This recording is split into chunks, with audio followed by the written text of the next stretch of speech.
Good morning, families and friends.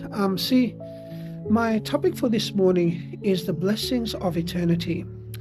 Have you ever noticed that every joy in this world eventually comes with a goodbye?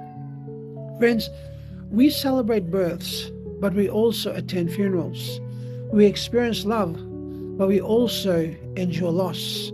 We enjoy moments of happiness, yet pain and suffering seems to follow us throughout life. But the Bible tells us that this is not how the story ends.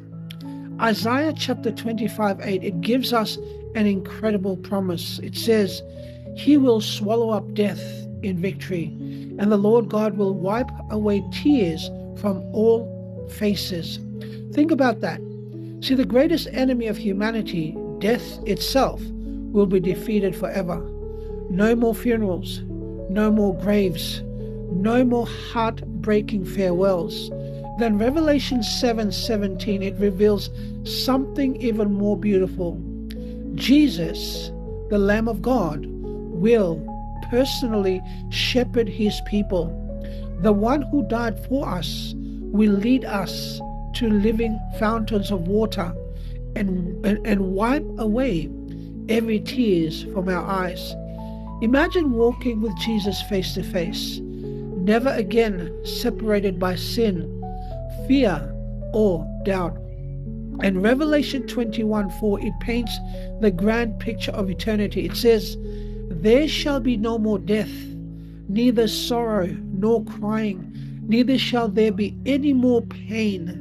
Friends, no hospitals, no cancer, no depression, no loneliness, no violence, no broken families.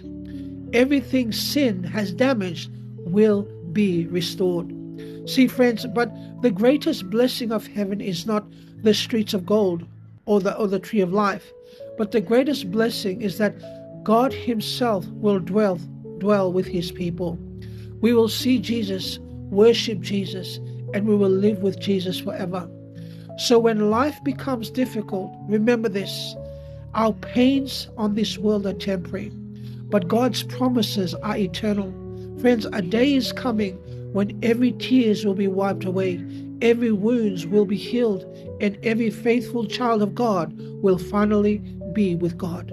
Friends, the best is not behind, it is still ahead of us. God bless.